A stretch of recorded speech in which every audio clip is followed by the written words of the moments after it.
अस्सलाम वालेकुम, नमस्कार, सत श्री अकाल एंड गुड इवनिंग। मैं हूं आरज़ू काज़मी और आप हमेशा की तरह से देख रहे हैं भेजा फ्राई। जी हां, भेजा फ्राई के नए एपिसोड के साथ हम हाज़िर हैं। इससे पहले कि हम चलें न्यूज़ की तरफ, आप सबसे हमेशा की तरह से रिक्वेस्ट है कि प्लीज़ चैनल को सब्सक्राइब करना ना भूलिएगा। बात करेंगे सबसे पहले भारत की आज, और आप जैसा कि जानते ही हैं कि इलेक्शन का ज़माना है और कुछ ही दिनों में भारत में इलेक्शन शुरू होने वाले हैं। हर पार्टी, हर पॉलिटिकल पार्टी जो है, वो इस वक़्त अपनी पॉलिटिकल रैलीज़ में मसरूफ़ है। यकीनन उसमें हमारे और आपके फेवरेट राहुल गांधी जी भी हैं, जो कि कांग्रेस के लीडर हैं, और वो भी इस वक्त बहुत बिजी हैं, और यकीनन जगह जगह पे उनकी इलेक्शन कैंपेन्स चल रही हैं। और ये भी देखने में आया है कि चाहे वो बीजेपी हो या और दूसरी पार्टीज हो, सभी चाहे मोदी जी समेत हर जगह लोगों के साथ बातचीत कर रहे हैं और बताने की कोशिश कर रहे हैं कि वो कंट्री के लिए क्यों बेटर है, उनको वोट क्यों डाला जाए, और इसी किस्म की चीजें चल रही हैं। साथ साथ बहुत से एलिगेशंस भी एक दूसरे के ऊपर लगाए जा रहे हैं, जो कि हर इलेक्शन का हिस्सा हुआ ही करते हैं।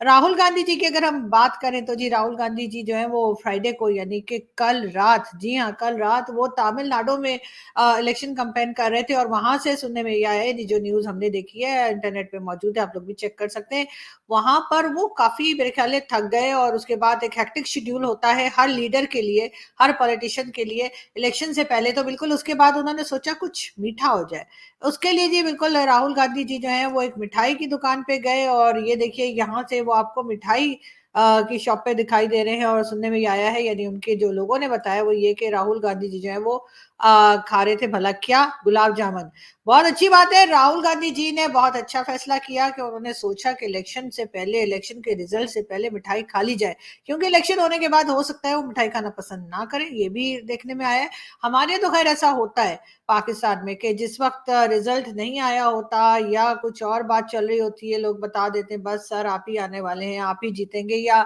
जो भी इस तरह की बात होती है, उसके बाद पार्टी जो है या कोई भी पॉलिटिकल पार्टी जो है वो मिठाई खाना शुरू कर देती है। और हमने ये देखा है कि अगर रिजल्ट से पहले मिठाई खा ली जाए तो रिजल्ट उल्टा ही आता है। लेकिन खैर यहाँ तो बहुत पहले से ही ऐसा लग रहा है कि मोदी जी दोबारा आने वाले हैं, तो शायद राहुल गांधी जी ने कहा होगा कि अभी ही मिठाई खा लूं, बाद में तो जाहिर है कि अच्छा नहीं लगेगा खाते हुए। लेकिन ऐसा होना नहीं चाहिए। मैं तो राहुल गांधी जी से यही कहूंगी कि अगर मोदी जी जीत भी जाएं, जो कि वो जीत ही जाएंगे, लग तो यही रहा है हमें यहाँ पाकिस्तान से बैठ के, क्योंकि जाहिर है पड़ोसियों से ज्यादा आप पे नजर शायद कोई भी नहीं रख सकता। आपके अपने जो कंट्री में लोग रहते हैं, शायद वो भी इतनी नजर नहीं रख सकते जितने पड़ोसी एक दूसरे पे नजर रखते हैं। तो हमें तो यही लग रहा है जी कि दोबारा मोदी जी के ही आने की तैयारी है, और मोदी जी ही दोबारा प्राइम मिनिस्टर बन के आ रहे हैं। तो राहुल गांधी जी ने बहुत अच्छा फैसला किया कि उन्होंने मिठाई पहले से ही खा भी पहले ही लेनी चाहिए, इसलिए कि बाद में तो वो कहेंगे कि जी ये हो गया वो हो गया, मोदी जी के ऊपर तरह तरह के एलिगेशन शुरू हो जाएंगे, वो कहेंगे कि नहीं गलत प्राइम मिनिस्टर बना दिया, तो इस वजह से मिठाई तो वो नहीं खा पाएंगे। शायद इसीलिए उन्होंने सोचा कि मैं पहले ही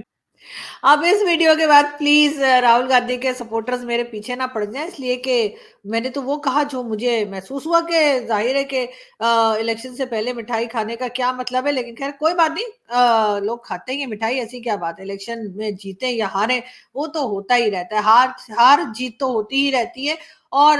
कांग्रेस तो काफी टाइम से सिर्फ हार हार हार ही देख रही है, लेकिन आई होप कि जल्दी वो कुछ अच्छा काम भी करेंगे, और भारत की जनता उनको भी जो है जितवाएगी, और वो भी, यानी कि हो सकता है कि राहुल गांधी जी भी कभी ना कभी प्राइम मिनिस्टर बन जाए। हो सकता है हमारी लाइफ टाइम में बन जाए।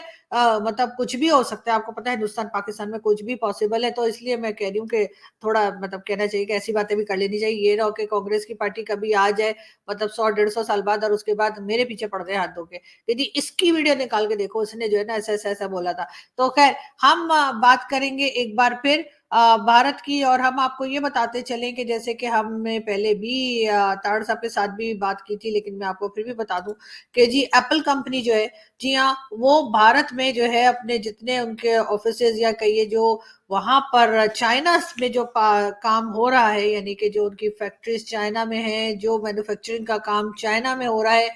कोशिश की जा रही है कि उसको भारत में शिफ्ट किया जाए। और ऐसा ऐसा करके भारत में शिफ्ट किया जाएगा, ये भी बताया जा रहा है। उससे जो है तकरीबन 5 लाख जॉब्स क्रिएट की जाएंगी। जी हाँ, भारत के लोगों को 5 लाख के करीब जो है, यानी 5 लाख लोगों को जो है वो एप्पल की वजह से जो है वो जॉब्स मिलेगी। बहुत अच्छी बात है, इसका यकीनन यही मतलब है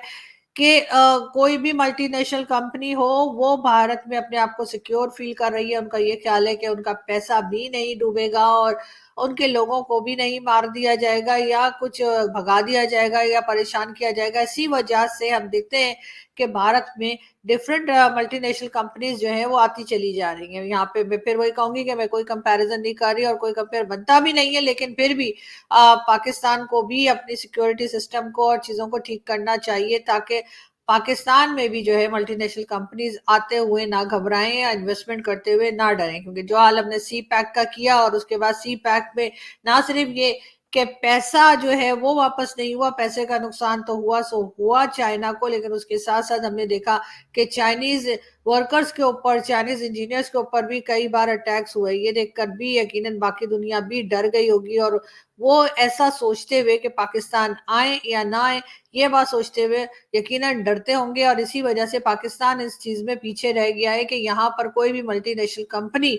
जो है वो आने को तैयार नहीं होती। बार बार हमारे मिनिस्टर्स तो खैर कह रहे हैं कि हमें लोन की नहीं, हमें इन्वेस्टमेंट की जरूरत है, लेकिन बहरहाल वो इन्वेस्टमेंट कैसे आएगी ये सोचना पॉलिटिशियंस का और एजेंसीज और आर्मी का काम है, जो अगर अपने काम से काम रखें तो ही शायद हालात बेहतर हो सकते।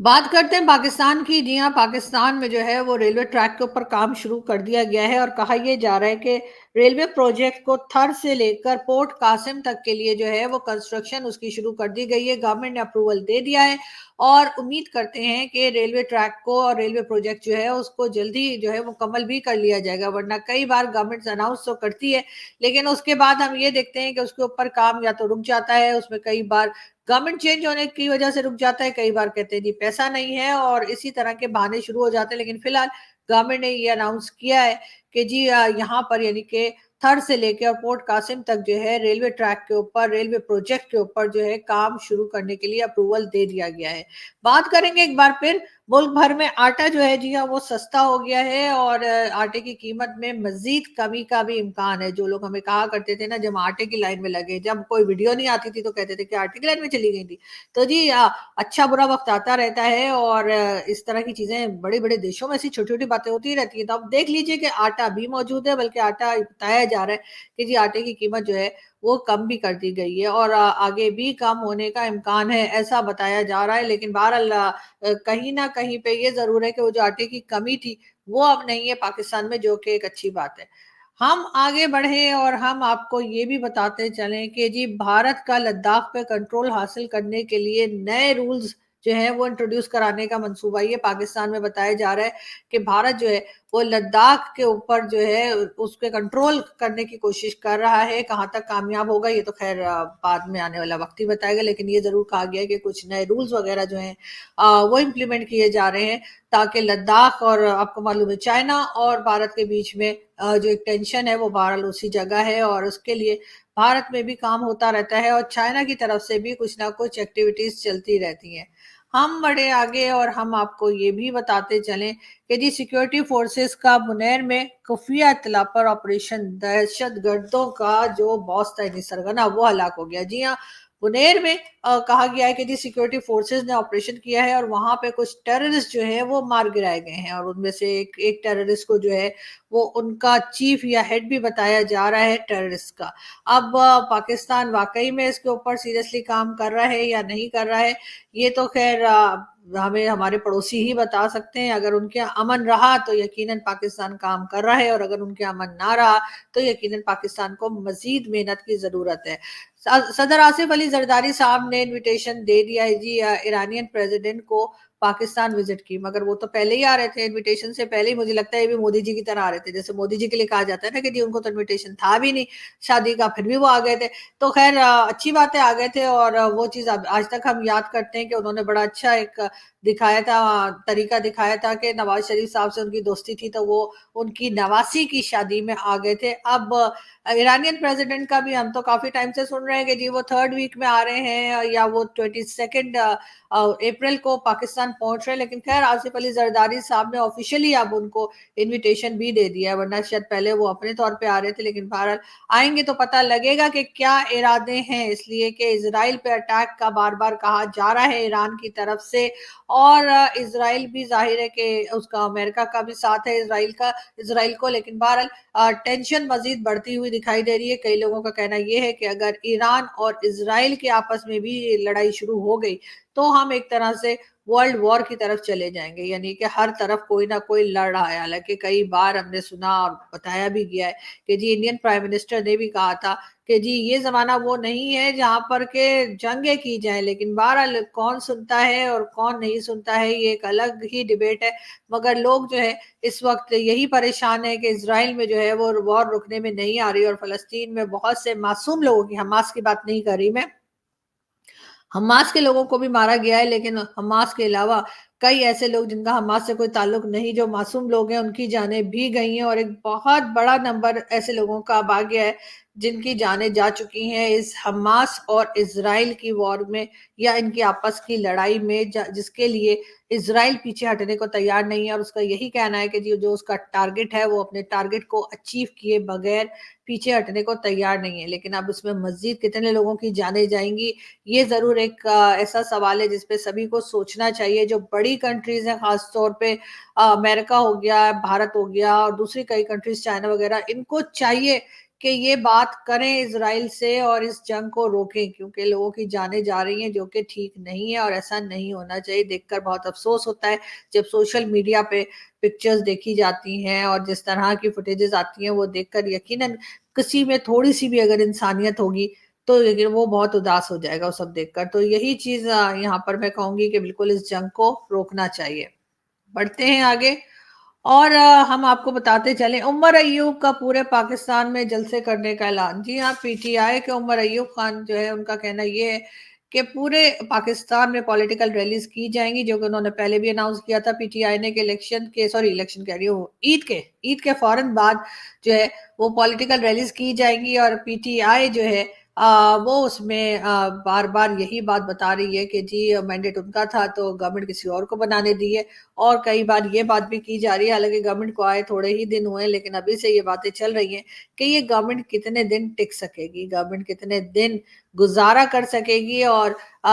कितने दिन के बाद हम ये देखेंगे कि दोबारा इलेक्शंस होने हैं या शहबाज शरीफ साहब को हटाया जा रहा है। बार ये तो पीटीआई वाले जो है बहुत उनकी ख्वाहिश है कि ऐसा हो जाए, लेकिन ऐसा तो तभी होगा जब भाई लोग चाहेंगे। और भाई लोग कब चाहेंगे ये तो खैर भाई लोग खुद ही जानते हैं, लेकिन जाहिर है वही लाते हैं वही ले जाते हैं, ये तो कोई ढकी छुपी बात है नहीं।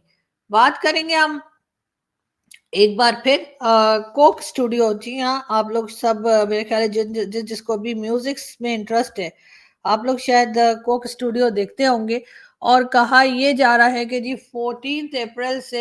जो है एक बार फिर कोक स्टूडियो को लॉन्च किया जा रहा है, और काफी जिन लोगों को म्यूजिक में इंटरेस्ट है कोक स्टूडियो काफी शौक से देखते हैं, चाहे वो पाकिस्तान के हों चाहे वो हिंदुस्तान के लोग हों। तो बिल्कुल जी आप लोग भी तैयार हो जाइए, कोक स्टूडियो दोबारा आ रहा है। अब देखते हैं कि इस बार कोक स्टूडियो कैसा चलता है, क्योंकि कई बार इसके फ्लॉप किस्म के एपिसोड्स भी आते हैं, लेकिन कई बार अच्छा भी होता है, बल्कि काफी अच्छा होता है। तो इसलिए सभी को इंतजार है कोक स्टूडियो का। आतिफ असलम भी उसमें होंगे और कई दूसरे आपके फेवरेट सिंगर्स जो हैं उसमें आपको दिखाई देंगे।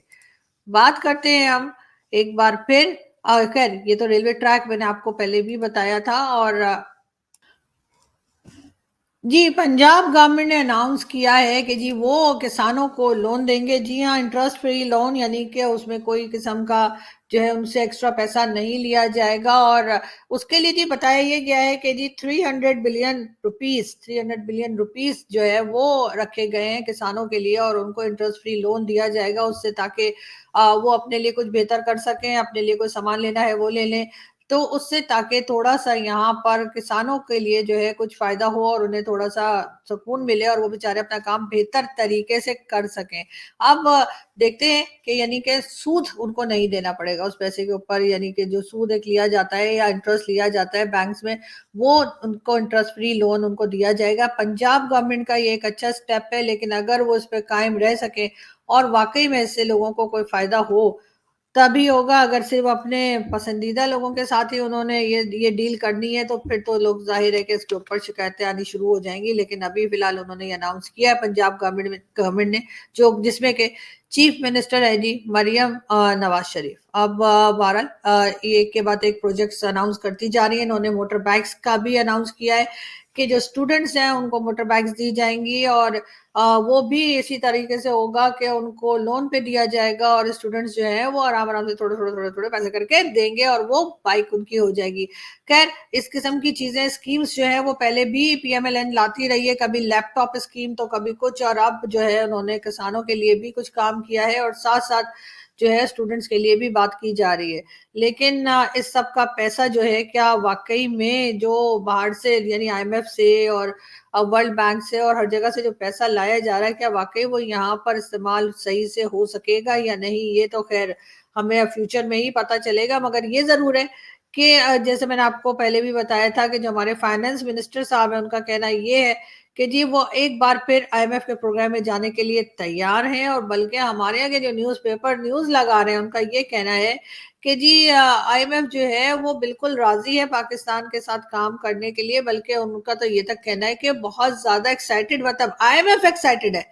कि हम लोग नहीं, आईएमएफ जो है वो बहुत खुशी है, बहुत एक्साइटेड है कि आओ जी आओ फिर पैसा ले जाओ। ये बातें हमारे जो मीडिया है वो करता दिखाई दे रहा है, और ना सिर्फ ये कि कोई, मैं छोटे मोटे चैनल्स की बात नहीं कर रही, जो बड़े बड़े चैनल्स जो है जिनको आप लोग बड़े शौक से देखा करते हैं, सारे पूरी कंट्री में क्या पूरे पूरे वर्ल्ड में लोग देखते हैं और मानते हैं कि जिनकी खबर बड़ी सही होती है,